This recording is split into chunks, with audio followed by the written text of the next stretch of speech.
तो हेलो दोस्तों, कैसे हो आप लोग। उम्मीद करते हैं बढ़िया होंगे और अपनी पढ़ाई को बहुत ही ज़बरदस्त तरीके से कर रहे होंगे। तो आज हम लोग पढ़ने वाले हैं सांख्यिकी प्रश्नावली 13.1। 13.1 का पहला वीडियो हमने आपको दे दिया है, जिसमें हमने आपको बताया था प्रत्यक्ष विधि क्या होता है, कल्पित माध्य विधि क्या होता है और पग विचलन विधि क्या होता है। ये तीनों ही विधियाँ माध्य निकालने के काम आती हैं। ठीक है, ये तो आप सीख चुके हो। उसमें हमने क्वेश्चन नंबर 1 से लेकर 5 तक प्रश्न सॉल्व करवाया था। ठीक है, आज हम लोग क्वेश्चन नंबर 6 से लेकर 9 तक पूरा का पूरा यहाँ पर सॉल्व करने वाले हैं। क्योंकि आप जानते हो प्रश्नावली 13.1 में कुल 9 प्रश्न हैं, जिसमें से 5 प्रश्न तो पहले वीडियो में हो चुका है। अब हम लोग 6 क्वेश्चन से लेकर 9 क्वेश्चन तक पूरा का पूरा यहाँ पर सॉल्व करने वाले हैं। तो अगर आप चैनल को सब्सक्राइब नहीं किए हैं तो चैनल को सब्सक्राइब कर लीजिए, क्योंकि बोर्ड पेपर आपका 18 फरवरी से स्टार्ट है और 18 फरवरी से पहले पहले हम आपका पूरा का पूरा मैथ पढ़ा कर ख़त्म कर देंगे। उसके बाद प्रैक्टिस सेट भी शुरू कर देंगे। ठीक है, अभी हम लोग 13 पाठ पढ़ रहे हैं, इसके बाद एक पाठ और है 14 पाठ, उसको हम लोग पढ़ के ख़त्म कर देंगे। ठीक है, और मैथ में हम लोगों का टारगेट है 100 आउट ऑफ 100, यानी 100 में से 100 नंबर लाना। जिसमें 100 में से 100 नंबर कैसे लाया जाता है उसकी तैयारी हम अपने इस चैनल पर करवा रहे हैं। इसी वजह से इस वर्ष हम पूरा का पूरा कक्षा 10वीं का मैथ आप देखोगे एनसीईआरटी बुक का तो पूरा का पूरा हम सॉल्व करवाए हुए हैं। अगर आपको चाहिए कि एक ही जगह पर सारी वीडियो मिल जाए तो आप हमारा प्लेलिस्ट देख लीजिए। प्लेलिस्ट में जब आप जाओगे तो वहाँ पर देखोगे कि आपको मैथ शुरू से जितना हम पढ़ाए हैं पूरा का पूरा वहाँ पर मिल जाएगा एक ही जगह पर। और एक भी क्वेश्चन ऐसा नहीं है जिसको हमने छुड़वाया है। पूरा का पूरा क्वेश्चन आपको वहाँ पर एकदम डिटेल से और एकदम आसान भाषा में, ऐसा नहीं कि बहुत ज़्यादा डिफ़िकल्ट लैंग्वेज यूज करके वहाँ पर आपको पढ़ाए हैं, नहीं, एकदम आसान भाषा में आपको समझाते हुए चल रहे हैं। बहुत सारे बच्चे क्या होता है कि शुरू से उनका मैथ तैयार नहीं होता, तो उन सभी बच्चों के लिए हम यहाँ पर पूरा का पूरा मैथ पढ़ाए हुए हैं। ठीक है, आपका कोई भी सवाल बचता है एनसीईआरटी के बुक से तो आप जाइए हमारे चैनल पर, यानी इसी चैनल पर, और प्लेलिस्ट में देखिए उस चैप्टर का नाम और इस चैप्टर से रिलेटेड अगर क्वेश्चन है तो आप देखोगे तो वहाँ पर पूरा का पूरा आपको डिटेल सोल्यूशन दिया गया है। ठीक है, तो चलिए वीडियो को शुरू करते हैं। यहाँ पर क्वेश्चन नंबर 6वां अगर हम पढ़ें तो लिखा है निम्नलिखित सारणी किसी मोहल्ले के 25 परिवारों में भोजन पर हुए व्यय को दर्शाती है, यानी 25 परिवार कितना भोजन पर खर्च करते हैं यही दर्शा रहा है। कौन सा सारणी, तो देखिए यहाँ पर सारणी दिया हुआ है दैनिक व्यय रुपया में और यहाँ पर है परिवारों की संख्या। यानी ऐसे 4 परिवार हैं जो दिन का 100 से लेकर 150 रुपया भोजन पर खर्चा करते हैं। उसके बाद ऐसे 5 परिवार हैं जो 150 से लेकर 200 रुपया खर्च करते हैं। 12 परिवार ऐसे हैं जो 200 से लेकर 250 रुपया रोज भोजन पर खर्चा करते हैं। ठीक है, 2 परिवार ऐसे हैं जो 250 से लेकर 300 रुपया खर्चा करते हैं। फिर 2 परिवार ऐसे हैं जो 300 से लेकर 350 रुपया भोजन पर खर्चा करते हैं प्रतिदिन। तो हमको कह रहा है एक उपयुक्त विधि द्वारा भोजन पर हुआ व्यय ज्ञात कीजिए। ठीक है, यानी खर्चा हमको निकालना है, एक तरीके से माध्य निकालना है। तो चलिए हम लोग इसका माध्य निकालते हैं। माध्य निकालने के लिए आपको क्या करना पड़ेगा, यहाँ पर एक कॉलम ऐसे बनाना पड़ेगा। ठीक है, अब आपको विधि भी बतानी पड़ेगी। तो चलिए सबसे पहले मध्य बिंदु निकाल लेते हैं। मध्य बिंदु को हम लोग यक्स से दर्शाते हैं। यक्स कैसे निकाला जाता है, इन दोनों को जोड़कर इनका आधा कर दीजिए। तो 100 और 150 जोड़ेंगे तो ये हो जाएगा 250 और 250 का आधा हो जाएगा आपका कितना, 125। 250 का आधा कितना हो जाएगा, 125 हो जाएगा। अगर आप ध्यान से देखो तो इनके बीच 50 का अंतर है, तो इसमें भी कितने का अंतर होगा, 50 का ही। तो 25 में 50 जोड़ेंगे तो हो जाएगा 175। फिर 175 में 50 जोड़ेंगे तो कितना हो जाएगा, देखिए 25 पंचे 125, 25 सत्ते 25 छक्का 150। अच्छा, इसमें 50 जोड़ेंगे तो हो जाएगा 5 और यहाँ पर 7 5 12 1 1 2। फिर इसमें 50 जोड़ेंगे तो कितना हो जाएगा, 275 हो जाएगा। फिर इसमें 50 जोड़ेंगे तो कितना हो जाएगा, 5 5 10 7 5 12 1 13 और यहाँ 2 और 1 3। चेक करने के लिए कि यह सही है या गलत है, लास्ट वाला दोनों पद जोड़कर उसका आधा करते हैं। तो यहाँ पर देखिए ये हो जाएगा 350, 350 का 350 और 300 650, और 650 का आधा कितना हो जाएगा? देखिए 650 का अगर हम आधा करें तो ये हो जाएगा कितना? 2 तिहाई 6, 2 दूनी 4, 2 पंचे 10, यानी ये हो जाएगा आपका कितना? 325। तो ये जो हम लोग लिखे हैं यहाँ पर, ये 325 होना चाहिए, तो यहाँ पर 325 कर दीजिए। देखिए सभी में कितने कितने का अंतर है? 50-50 का। अगर हम इसमें 50 जोड़ेंगे तो 12×5 17, 17×5 22, 22×5 27, 27×5 32, ये मध्य बिंदु निकल गया। अब अगर आप ध्यान से देखो तो इसको 3 तरीके से सॉल्व कर सकते हो आप। पहला प्रत्यक्ष विधि, दूसरा कल्पित माध्य विधि, तीसरा पग विचलन विधि। तो इसमें यह नहीं कहा है कि आप विधि को बताकर बताइए, आपको 3 विधियों में से कोई एक सी विधि को लेना है और उसी से सवाल को लगाना है। जैसे अगर हम इसको प्रत्यक्ष विधि से लगाएं तो यहाँ पर हम लिखेंगे प्रत्यक्ष विधि से, प्रत्यक्ष विधि से। तो प्रत्यक्ष विधि में क्या होता है कि डायरेक्टली देखिए जो परिवारों की संख्या है इसको यफ माना जाएगा, तो हम लोग डायरेक्ट यफ का यक्स में गुणा करवा देंगे। अगर आपने पहली वीडियो नहीं देखी तो आप वहाँ पर जाइए, पहली वीडियो देखिए, आपको समझ आएगा कि प्रत्यक्ष विधि कैसे कैसे लगाते हैं, कल्पित माध्य विधि कैसे लगाते हैं, या पग विचलन विधि कैसे लगाते हैं। बहुत ही इजी वे में, सरल लैंग्वेज में हमने आपको समझाया है, ठीक है। चलिए यहाँ पर अब हम लोग क्या करेंगे? यफ यक्स निकालेंगे, यानी यफ का यक्स में गुणा। तो 4 का हम 125 में गुणा कराएंगे, 4×5 = 20, 4 दूनी 8, 2 10, 4 1 कम 4 1 5। फिर 5 का गुणा कराएंगे, 5×5 = 25, 5×7 = 35, 35 और 2 कितना हो जाएगा? 37 हो जाएगा। फिर 5 1 कम 5 और 3 8 हो जाएगा। फिर 12 का गुणा करवा दीजिए, तो 12×5 = 60, 12 दूना 24 36, 12 दूना 24, 24 और 3 कितना हो जाएगा? 27 हो जाएगा, ठीक है। अब यहाँ पर 2 का गुणा करवाते हैं, 2×5 = 10, 2×7 = 14, 1 15, 2 दूनी 4 1 5 हो जाएगा। फिर यहाँ पर 2 से गुणा करवाते हैं, 2×5 = 10, 32 दूना 64 और 1 65, ठीक है। ये 650 हो जाएगा। अब इसको जोड़िए पूरा का पूरा, तो जोड़ेंगे तो लिखेंगे सिग्मा एफ यक्स। तो सिग्मा एफ यक्स बराबर क्या होगा? आपको दिख नहीं रहा होगा, यहाँ पर हम लिख देते हैं सिग्मा एफ यक्स। इसको पूरा जोड़िए तो देखेंगे, इसको जोड़ेंगे तो ये हो जाएगा 5, यहाँ से ऐसे 5 जुड़ेगा, फिर देखिए 0 7 7 हो गया, 7 5 12, 12 5 17, 17 की 7 हासिल कितना लगेगा? यहाँ पर 1 लगेगा, ठीक है।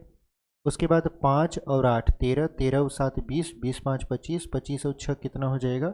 31 हो जाएगा, 31 और 1 32 हो गया। उसके बाद यहाँ 2 है, 2 और 3 कितना हो जाएगा? 5, यानी कुल मिला जुलाकर इसका जो योग आया वो कितना आया? 5275। अब कुल कितने परिवार हैं? तो यहाँ पर देखिए 25 परिवार हैं। या अगर आप ये जोड़ोगे 4 5 9 12 कितना हो जाएगा? 21 2 23, 23 और 2 25, यानी अगर इसको जोड़ोगे इसे सिग्मा एफ बोलते हैं और इसका मान कितना आएगा? 25 आएगा। तो हमको क्या करना है? माध्य निकालना है। माध्य को यक्स पर बार से दर्शाते हैं। यहाँ पर यह हो जाएगा आपका सिग्मा एफ यक्स बटा sigma F, sigma F x बटा सिग्मा एफ। तो अगर हम देखें तो यक्स पर बार बराबर सिग्मा एफ यक्स का मान क्या है? 5275 बटे सिग्मा एफ। सिग्मा एफ का मान है 25। इसको अगर हम काटें 25 से तो कितना हो जाएगा? 25 दूना 50, 25 एक कम 25 बचेगा 2, फिर 25 एक कम 25, यानी 211, और ये रुपया में हो जाएगा।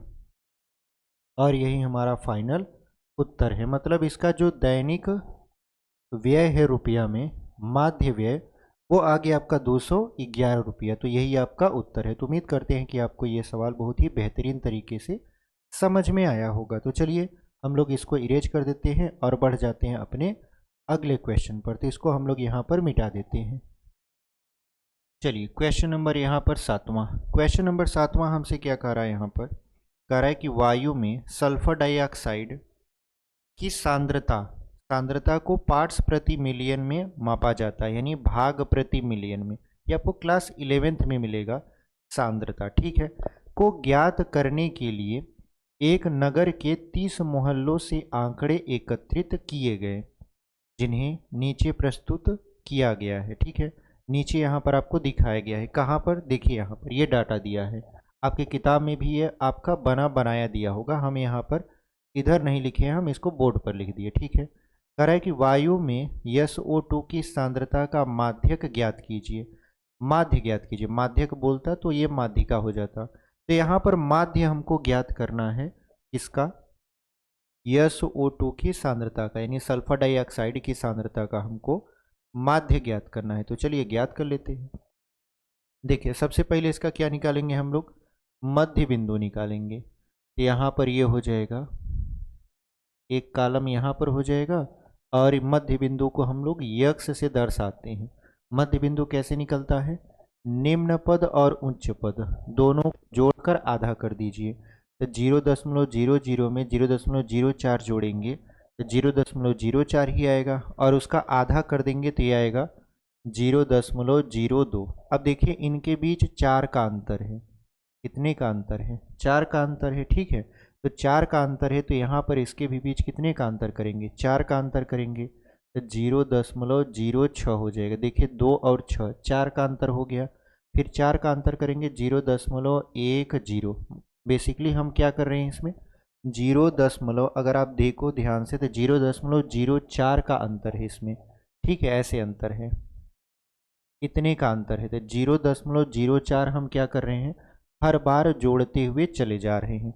जैसे 10 में 4 जोड़ेंगे तो ये 14 हो जाएगा, 14 में 4 जोड़ेंगे तो ये 18 हो जाएगा, 18 में 4 जोड़ेंगे तो ये 22 हो जाएगा। ठीक है, अब यहाँ तक तो हमारा मान आ चुका है। अब इसको किसी भी विधि से आप लगा सकते हो, जैसे हम यहाँ पर प्रत्यक्ष विधि से लगाएं। इसमें देखिए विधि नहीं पूछा है, फिर भी हम यहाँ पर लिख देते हैं प्रत्यक्ष विधि से।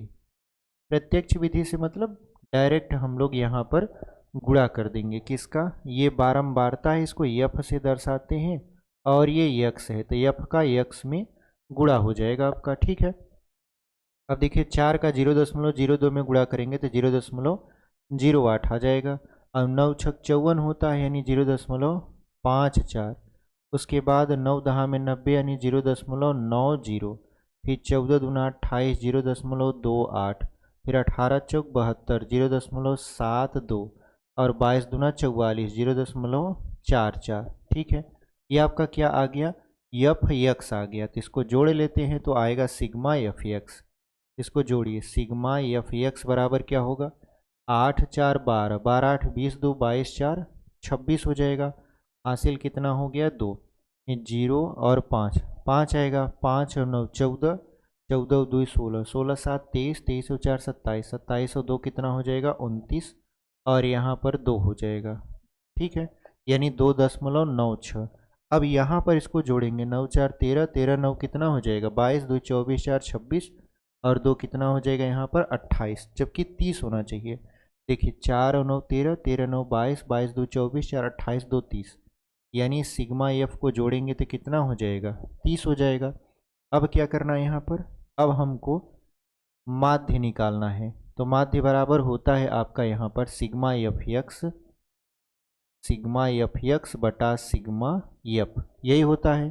तो यहाँ पर अगर हम माध्य बराबर देखें तो सिग्मा एफ यक्स का मान क्या है? 2.96 बटे सिग्मा एफ का मान क्या है? 30 है। रख दीजिए। जब इसको यहाँ पर रख देंगे तब हम इसको सॉल्व करेंगे। तो देखिए अगर हम भाग करें 3 से, 3 से भाग करेंगे, 3 0 हम 0, 3 9 27, बचेगा कितना? यहाँ पर 2। ठीक है, 2 और 6 26 हो जाएगा। 3 8 24, कितना बचेगा यहाँ पर? 26 में से 24 घटाएंगे 2, 3 18 हो जाएगा। और बटे में यहाँ पर 10 है। अब चूँकि देखिए 3 से भाग किए हैं तो 10 तो बचा रह जाएगा, तो 10 से अगर इसमें भाग करेंगे ये हो जाएगा 0.0986 ppm। ppm का मतलब क्या होता है? पार्ट्स प्रति मिलियन। ठीक है, अगर आप सांद्रता ज्ञात कर रहे हो तो सांद्रता का जो मात्रक होता है वो होता है ppm, यानी पार्ट्स प्रति मिलियन होता है, या भाग प्रति मिलियन होता है। तो उम्मीद करते हैं कि आपको ये सवाल बहुत ही बेहतरीन तरीके से समझ में आया होगा। ठीक है, जिस सवाल में ये कहे कि किसी उपयुक्त विधि का प्रयोग करके लगाइए, तो उसमें आप तीनों में से कोई एक विधि लगाओगे, यानी प्रत्यक्ष विधि, या कल्पित माध्य विधि या पग विचलन विधि। लेकिन जिस सवाल में कहे कि केवल माध्य ज्ञात करना है तो आप कोई सा भी विधि लगा सकते हो। आपको सवाल बोर्ड पेपर में ऐसे भी मिल सकता है कि इस सवाल को कल्पित माध्य विधि से हल कीजिए। अगर आपको कल्पित माध्य विधि ही नहीं पता रहेगा तो आप कैसे हल करोगे। तो इससे अच्छा ये है कि हम लोग तीनों तरीकों को साथ में ही सीखते चलें। तीनों तरीके 3 सवाल के आधार पर हम पहली वीडियो में बता चुके हैं। इसी वजह से हम कह रहे हैं कि पहली वीडियो अगर आपने नहीं देखा, इसका पार्ट 1 जिसको बोलते हैं, तो आप उसको देखिए। उसके बाद ये आपको बहुत ही अच्छे तरीके से समझ में आने लगेगा। हालांकि आपको अभी भी इसमें समझने में कोई दिक्कत नहीं है, लेकिन जो डायरेक्टली पहली वीडियो ये देख रहे हैं हमारे चैनल पर, उनको हो सकता है समझने में थोड़ी दिक्कत हो कि ये सिग्मा एफ एक्स क्या है, सिग्मा एफ क्या है। वो पहली वीडियो देखेंगे तो वहाँ से सारे डाउट क्लियर हो जाएंगे। ठीक है, चलिए इसको इरेज कर देते हैं और बढ़ते हैं अपने अगले सवाल की तरफ। चलिए क्वेश्चन नंबर अगला देख लेते हैं। क्वेश्चन नंबर 8वां कह रहा है कि किसी कक्षा अध्यापिका ने पूरे सत्र के लिए अपनी कक्षा के 40 विद्यार्थियों की अनुपस्थिति निम्नलिखित रूप में रिकॉर्ड की। एक विद्यार्थी जितने दिन अनुपस्थित रहा उनका माध्य ज्ञात कीजिए। तो देखिए ये आंकड़े हैं दिनों की संख्या, यानी जो 0 से लेकर 6 दिन के बीच विद्यार्थी अनुपस्थित रहा तो ऐसे विद्यार्थियों की संख्या 11, और जो 6 से 10 के बीच अनुपस्थित रहा ऐसे है 10। ऐसे करके पूरा का पूरा यहाँ पर दिया हुआ है। लेकिन आप एक बात यहाँ पर गौर करिएगा कि जो अंतराल है वो हर जगह समान नहीं है। अगर हम यहाँ पर आपको दिखाएं, देखिए 0 से 6 का अंतर है, 6 से 10 4 का अंतर है, 10 से 14 4 का अंतर है, लेकिन 14 से 20 6 का अंतर हो गया, 20 से 28 8 का अंतर हो गया, 28 से 38 10 का अंतर हो गया, 38 से 40 2 का अंतर हो गया। मतलब यहाँ पर जो अंतराल है वो समान नहीं है। जब समान नहीं है तो ऐसे में आप प्रत्यक्ष विधि ही लगाओगे, इसके अलावा आपके पास विकल्प नहीं बचता। क्योंकि जो अंतराल है अगर वो समान रहता तब तो आप यहाँ पर कल्पित माध्य विधि या पग विचलन विधि से सॉल्व कर सकते थे, बट अंतराल सेम नहीं है, जिसकी वजह से हम यहाँ पर प्रत्यक्ष विधि ही लगाएंगे। तो इस सवाल को हम लोग किस विधि से हल करने जा रहे हैं? प्रत्यक्ष विधि से। तो लिख दीजिए यहाँ पर प्रत्यक्ष विधि से। अब प्रत्यक्ष विधि से क्या होता है कि पहले मध्य बिंदु निकालना होता है। इसका मध्य बिंदु कैसे निकालेंगे? निम्न पद और उच्च पद दोनों को जोड़कर उसका आधा। तो 0 और 6 को जोड़ेंगे तो 6 ही आएगा। अब 6 का आधा कितना होता है? 3। तो 3 लिख दीजिए। यहाँ पर देखिए 6 और 10 जोड़ेंगे 16, 16 का आधा 8, 10 और 14 24, 24 का आधा 12, 14 और 20 कितना हो जाएगा? 34, 34 का आधा हो जाएगा 17। उसके बाद 20 और 28 48 हो जाएगा, 48 का आधा 24। उसके बाद 38, 28 और 38 कितना हो जाएगा? देखिए 20 30 50 और 10 60 और 66, ये हो जाएगा 33। 8 8 16 3 2 5 1 6, 66 का 66 का आधा कितना होगा? 33। 38 और 40 को जोड़ेंगे तो कितना हो जाएगा? ये हो जाएगा 78। 78 का आधा कितना हो जाएगा? 39। क्योंकि 2 तिहाई 6, 2 नवा 18। ठीक है, अब क्या करना है? प्रत्यक्ष विधि लगाना है। तो प्रत्यक्ष विधि में हम लोग क्या करते हैं, यहाँ पर ये यक्स है यानी मध्य बिंदु, तो यफ का यक्स में गुणा करवा देते हैं। ठीक है, तो गुणा करवाते हैं तो 11 का 3 में तो 33 हो जाएगा, और 10 का 8 में तो 80 हो जाएगा, 12 का 7 में तो 12 सत्ते 84 हो जाएगा, 17 का 4 में तो 68 हो जाएगा, 24 का 4 में 96 और 33 तिया 99। उसके बाद 39 1 39। हमने क्या करवा दिया? यहाँ पर गुणा करवा दिया। ठीक है, अब इसको जोड़ते हैं। तो जोड़िए, जोड़ेंगे तो लिखेंगे सिग्मा एफ एक्स बराबर। अब सिग्मा एफ एक्स बराबर आपको दिख नहीं रहा होगा, यहाँ पे लिख देते हैं सिग्मा एफ एक्स बराबर। देखिए 3 और 4 7, 7 8 15, 15 6 21 और 9 कितना हो जाएगा? 30। 30 और 9 हो जाएगा 39, ठीक है। उसके बाद 3 और 8 11, 11 और 8 19, 19 और 6 25, ठीक है। उसके बाद 25 और 9 कितना हो जाएगा 54, और नहीं 34, 34 और 9 कितना हो जाएगा 43, 43 और 3 46, 46 के बाद यहाँ पर 3 जोड़ दीजिए इसमें, तो ये हो जाएगा 46, 47, 48, और 46 के बाद 3 जोड़ेंगे तो 49 हो जाएगा, यानी ये आया 499, ठीक है। एक बार फिर से जोड़ लेते हैं, पता चला गलत ना आ जाए। देखिए 3 और 4 7, 7 8 15, 15 और 6 कितना हो जाएगा 21 हो जाएगा, 21 और 9 30, 30 और 9 यहाँ पर 39, 39 के 9 हासिल लगा 3। उसके बाद देखिए 3 और 8 11, 11 और 8 कितना हो जाएगा 19, 19 और 6 25, 25 और 9 आपका 25 और 9, 9 5 14 होता है, तो 34, 34 और 9 कितना हो जाएगा 43, 3 46 और 3 कितना हो जाएगा 49, सही है।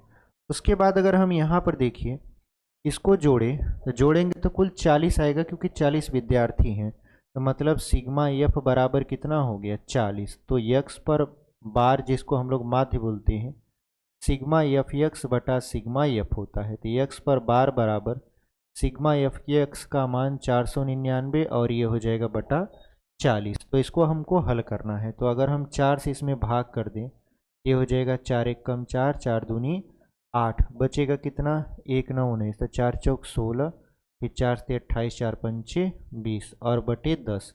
अगर हम इसको भाग करें तो कितना आ जाएगा ये, अब देखिए यहाँ पर, अच्छा 4 एक कम 4 हो गया, 4 दूनी 8 हो गया, और उसके बाद यहाँ पर क्या हो गया 4 चौक 16, यहाँ पर दशमलव लग जाएगा, ठीक है। फिर बचेगा 3, तो दशमलव लगा के 0, 4 से 28 हो जाएगा, और 4 पंचे 20, फिर 10 से भाग करेंगे तो हो जाएगा 12.475, और ये दिन आएगा क्योंकि दिनों की संख्या दिया है। इसका मतलब औसतन जो बच्चे अनुपस्थित रहते हैं वो 12.475 दिन अनुपस्थित रहते हैं, ठीक है। तो उम्मीद करते हैं कि आपको ये सवाल समझ में आया होगा। बहुत ही बेहतरीन तरीके से हमने इसको बता दिया, ठीक है। इसको हम यहाँ पर मिटा देते हैं और बढ़ते हैं अपने अगले वाले क्वेश्चन पर। तो इसको हम लोग यहाँ पर इरेज कर देंगे। चलिए क्वेश्चन नंबर 9 देख लेते हैं। क्वेश्चन नंबर 9 क्या कर रहा है, निम्नलिखित सारणी 35 नगरों की साक्षरता दर को भी प्रतिशत में दर्शाती है, माध्य साक्षरता दर ज्ञात कीजिए, ठीक है। इसका मतलब ये है कि 45 से 55% के बीच में 3 ऐसे नगर हैं जो कि साक्षर हैं, यानी 3 ऐसे नगर जिनमें जो साक्षरता दर है वो 45 से लेकर 55 के बीच में है, ठीक है। वैसे यहाँ पर 55 से 65, 65 से 75, 75 से 85, 85 से 95, तो आप देख पा रहे हो क्लियरली कि इनके बीच 10-10 का अंतर चल रहा है। देखो इसमें ये नहीं पूछा है कि किस विधि से आपको इसका माध्य ज्ञात करना है, बट आपको माध्य ज्ञात करना है ये पूछा है। तो आप कोई सी भी विधि लगा सकते हो, चाहे प्रत्यक्ष लगाओ, कल्पित लगाओ, या पग विचलन लगाओ। तो अब देखते हैं कि इसमें कौन सा विधि लग सकता है। जो सस्ता पड़ेगा उसी को लगाएंगे, क्योंकि बहुत ज़्यादा कैलकुलेशन के पीछे दिमाग लगाने से कोई फ़ायदा है नहीं।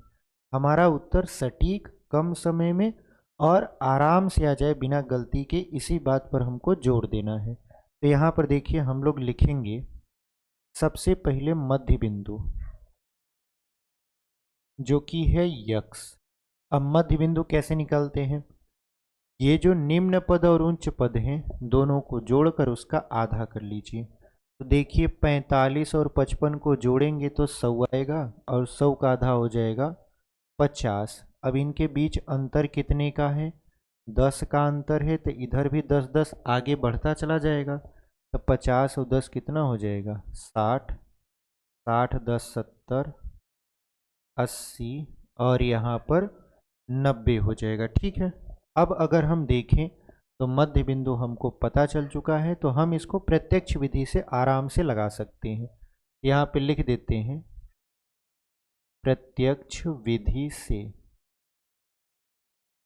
प्रत्यक्ष विधि से। तो प्रत्यक्ष विधि से अगर हम इसको लगाएं तो क्या होगा आप जानते हो, यफ का यक्स में गुणा,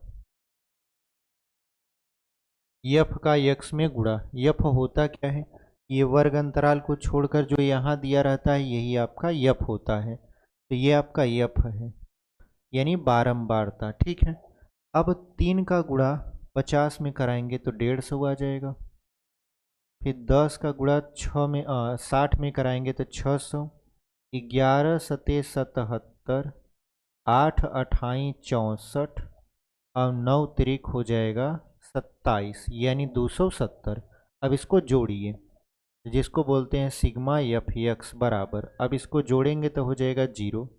यहाँ 5 और 7 12, 12 और 4 16, 16 और 7 कितना हो जाएगा 23। ठीक है, 16 7 कितना हो जाएगा, यहाँ पर 23 हो जाएगा। हासिल कितना है आपका 2। 1 और 6 7, 7 और 7 14, 14 6 20 और 2 22, 22 और 2 कितना हो जाएगा 24 हो जाएगा। अगर हम इसको जोड़ेंगे तो देखिए 3 10 13, 13 और 10 कितना हो जाएगा 23 1 24, 24 और 8 कितना हो जाएगा 32 और 3 35, यानी कुल 35 घर हैं। तो सिग्मा एफ बराबर कितना हो जाएगा 35 हो जाएगा। अब हमको माध्य निकालना है, तो आप जानते हो माध्य बराबर फार्मूला होता है सिग्मा एफ एक्स बटा सिग्मा एफ। तो माध्य बराबर सिग्मा एफ एक्स का मान क्या है 2430 और सिग्मा एफ का मान क्या है 35। इसको 5 से काटते हैं। ठीक है, किससे काटेंगे 5 से। 5 चौक 20, 5 8 40, 5 6 30 और 5 7 35, यानी यहाँ पर आएगा ये 486 बटा 7। तो 7 से भाग करेंगे तो 7 7 49 हो जाएगा, ज़्यादा हो जाएगा। तो यहाँ पर हो जाएगा आपका 7 6 42। ठीक है, बचेगा कितना 6 6 6 63 और 66 हो जाएगा। तो 7 9 63, फिर 7 चौक 28 और ये प्रतिशत में आ जाएगा। यानी जो साक्षरता दर दिया था वो प्रतिशत में दिया था और हमारा प्रतिशत में कितना आया 69.4%। आप चाहो तो इसको एक आध अंक आगे भी ले जा सकते हो, बट हम इसको यहीं पर रोक देते हैं और यही हमारा फाइनल उत्तर हो जाएगा। ठीक है,